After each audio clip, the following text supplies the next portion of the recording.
नमस्कार मित्रांनो, आजच्या व्हिडिओमध्ये आपण बघणार आहेत की CBC रिपोर्ट जो असतो त्यामध्ये आपण कोणत्या गोष्टी बघतो.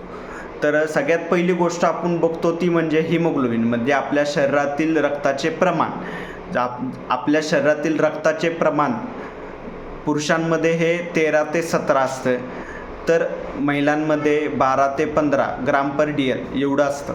जर आपल्या शरीरामधील रक्त नॉर्मल व्हॅल्यूपेक्षा जर जास्त असेल तर त्याला आपण पॉलिसायथेमिया असं म्हणतो. तर कमी असेल, नॉर्मल रेंजपेक्षा जर कमी असेल तर त्याला आपण ॲनिमिया असं म्हणतो. त्यानंतर दुसरी गोष्ट आपण CBC रिपोर्टमध्ये बघतो म्हणजे MCV आणि MCH. MCV आणि MCHचा फुल फॉर्म म्हणजे मीन कॉर्पस्कल व्हॉल्यूम आणि मीन कॉर्पस्कल हिमोग्लोबिन. या दोन गोष्टीवरून आपल्याला काय समजतं, तर या दोन गोष्टी जर नॉर्मल रेंजपेक्षा या दोन जास्त असतील तर आपल्याला समजते की आपल्या शरीरामध्ये B12 डिफिशियन्सी आहे.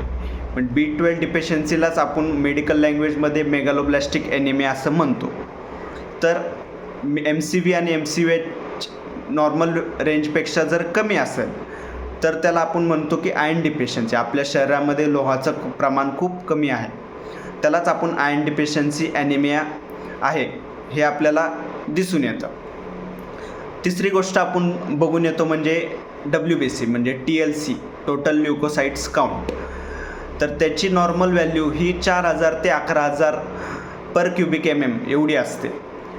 जर आपल्या शरीरामध्ये कुठं इन्फेक्शन असेल किंवा इन्फ्लामेशन झालं तर सगळ्यात अगोदर आपण आपल्याला बघायला भेटतं की आपल्या शरीरामधील WBC काउंट वाढलेला आहे. म्हणजे यावरून आपल्याला समजते की आपल्याला इन्फेक्शन कुठं ना कुठं तरी झालेलं आहे.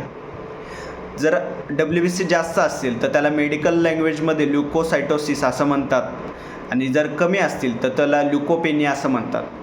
तर WBC कमी आपल्याला कधी बघायला भेटतात की व्हायरल इन्फेक्शन.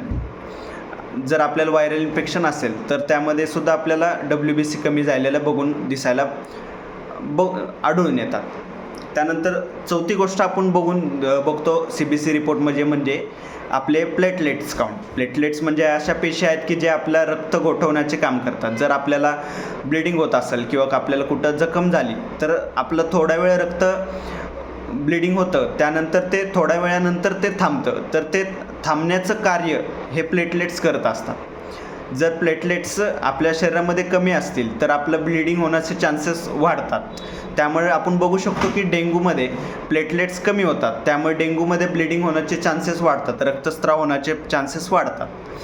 तर प्लेटलेट्सचे नॉर्मल व्हॅल्यू, नॉर्मल रेंज जी असते ती म्हणजे 1.5 लाख ते 4.5 लाख पर क्युबिक MM एवढी असते. जर यापेक्षा जर कमी असेल तर त्याला आपण थ्रोम्बोसायटोपेनिया असं म्हणतो, आणि जर जास्त असतील तर थ्रोम्बोसायटोसिस असं म्हणतो. थ्रोम्बोसाइट्स हे म्हणजे प्लेटलेट्सला मेडिकल टर्ममध्ये थ्रोम्बोसाइट्स असं म्हणतात, तर WBCला ल्युकोसाइट्स असं म्हणतात. या सर्व गोष्टी आपण CBC रिपोर्टमध्ये बघतो. बाकीच्या पण गोष्टी असतात, पण त्या महत्त्वाच्या आपल्या ह्या 4-5 गोष्टी आहेत त्या आपण बघतो. त्यानंतर आपण CBC रिपोर्टमध्ये अजून बघू शकतो की मॉर्फोलॉजी पण खाली दिलेली असते बघा. तर मॉर्फोलॉजीमध्ये काय समजतं आपल्याला, जर RBC मॉर्फोलॉजी असते, WBC मॉर्फोलॉजी असते, प्लेटलेट मॉर्फोलॉजी असते. तर सगळ्यात महत्त्वाचं आपण ते बघतो, त्यातलं सगळ्यात पहिलं बघतो म्हणजे RBC मॉर्फोलॉजी. तर RBC मॉर्फोलॉजी जर मायक्रोसायटिक असं दिसून येतं, तर मायक्रोसायटिक असेल तर ते आपल्याला विटॅमिन B12 डिफिशियन्सी आहे हे पण दाखवतं, आणि तेच मॅक्रोसायटिक आहे म्हणजे आयर्न डिफिशियन्सी आहे असं दाखवतं. जर नॉर्मोसायटिक वगैरे असं आलं तर म्हणजे आपलं नॉर्मल आहे. तर या गोष्टी आपण CBC रिपोर्टमध्ये मोस्टली बघतो. व्हिडिओ जर आवडला असेल तर लाईक करा आणि आपल्या चॅनलला सबस्क्राईब करायला विसरू नका. धन्यवाद.